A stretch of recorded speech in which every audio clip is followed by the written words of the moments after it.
Hello and welcome to today's MJ News Digest, October 18, 2020. How are you? Here are today's headlines. MJ's Bodyguard hits Hollywood. A different Beat It. Grammys snub Michael. Heal the world. New MJ movie coming. New MJ podcast. And Rashida Jones remembers MJ. Our first story is celeb bodyguard goes from protecting Bella Hadid to the big screen. And apparently he used to be Michael Jackson's bodyguard. His name is Simon Newton and is about to be, I guess, an action star. He's a 41-year-old from London. So this article explains a little bit about when he worked with Michael Jackson. In 2006, life became even more bizarre. Of course, they have to use the word bizarre when they're talking about Michael Jackson. When he was asked to protect Michael, he said, "You won't ever look after anyone more difficult than Michael Jackson.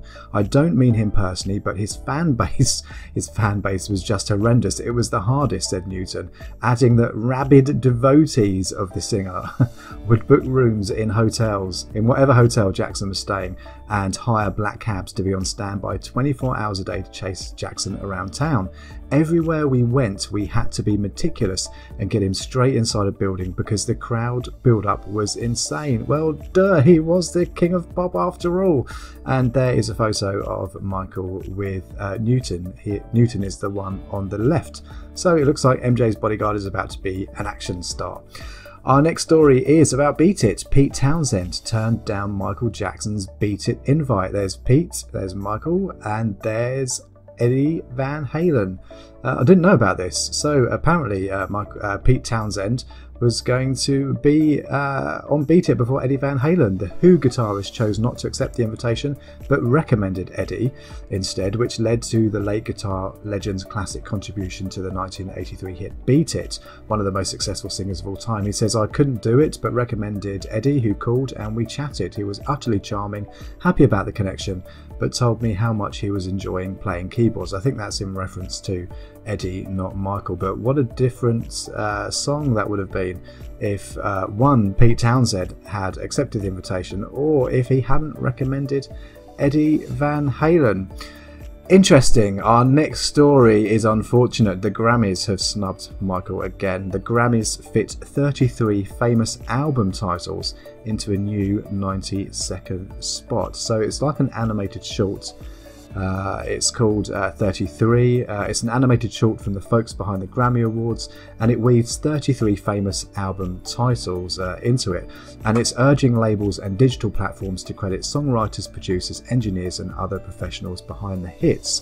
So, what albums have they chosen? Well, it's supposed to be like the best-selling albums. They've chosen albums by Pink Floyd, Lady Gaga, Madonna, NWA, but no Michael Jackson, no Thriller. Bearing in mind the Grammys awarded Michael Jackson 8 Grammy Awards for the Thriller album, but he is not included in this animation short by the Grammys. Again, the industry completely blacklisting and trying to wipe away Michael Jackson. Okay, our next story is a serious one. Nigerians continue to protest against police brutality. Protesters peacefully keeping vigil in objection to police brutality across Nigeria on Friday held a night of remembrance for those whose lives were allegedly cut short by a defunct special unit of the police. Heal the World reverberated at a protest ground in Lagos, Nigeria's centre of commerce, as the protesters held flashlights and candles, with tears streaming down the faces of many, in honour and to keep alive the memories of the victims of police brutality earlier reported in some parts of the country. And there was a video that was uploaded to Twitter. Here it is by NSARS. He puts retweet video Michael Jackson's Heal the World playing right now at the protest grounds in Lagos State, Nigeria. Hashtag end police brutality in Nigeria.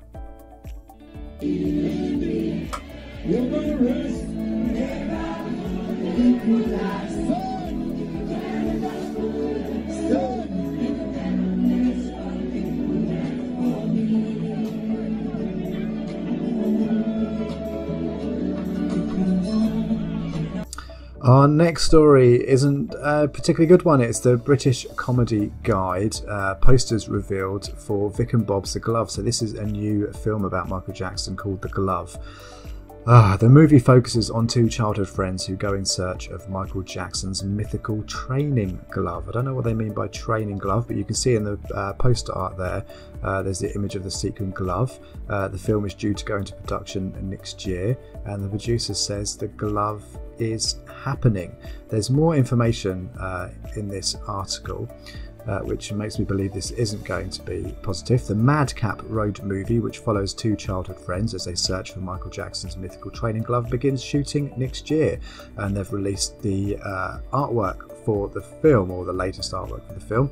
The synopsis says the glove is a comedy road movie about two best friends in search of a glove. Apparently they need to find a rare and unusual item. What follows is a madcap road movie across Britain as they enter the world of strange collectibles and celebrity memorabilia in search of the elusive glove, Michael Jackson's glove.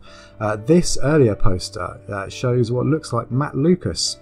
Matt has worked extensively with Vic and Bob over the years, and Matt Lucas was a staunch defender of Leaving Neverland. You can view his Twitter post on that, so it's not looking good for this film. Don't expect anything positive. I think it's going to be a complete and utter piss take regarding Michael Jackson. But better news, there is a new Michael Jackson podcast coming, and it's the MJ News Digest podcast. So some of you have suggested that you would like to listen to the MJ News Digest broadcast in podcast form, so that is happening. And some of you have said that you don't like the background music in the news reports, so I've taken the background music off. So if you prefer, you can listen to the broadcast as a podcast, plus there will also be a special regular MJ News review hosted by myself and a very special co-host. You'll have to find out who that is when you tune in. I have submitted the podcast to Apple and to Google and other podcast services, so hopefully within the next 24 to 72 hours they will be available, but I will be keeping you posted, and when they hit, I hope that you follow and subscribe. I really want you to join us. Our next story was sent to me from Jess Garcia. Thank you, Jess. Rashida Jones says Michael Jackson would bring Snake Chimp on visits. This is Quincy Jones's daughter. She appeared on Jimmy Kimmel Live recently.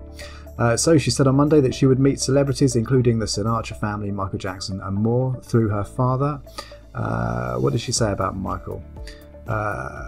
She was there for the 1982 album Thriller. She says he was like a kid when my dad first started working with him, so he was just happy to hang out. He'd sometimes bring his boa, his chimp. It wasn't, your normal family friend. I will link the video in the description if you want to watch it. They do go into a little bit more detail about Michael Jackson. Our next story is the YouTube recommendation of the day from the brilliant MJ Buzz 317 channel. If you haven't subscribed to him, please do. Look at his wall, all those albums. Is that the Farewell My Summer Love with the glove? Amazing, and the singles. Anyway, this is his reaction to Ghosts. I'll play a little bit of this and leave the full video in the description. Is Michael keeping the family in his arms? Like, are these different souls coming out of him? If you know the answer, put it in the comments. And that's it for today's MJ News Digest. Thank you so much for watching. I really appreciate it. Please like, comment and subscribe because the best is yet to come.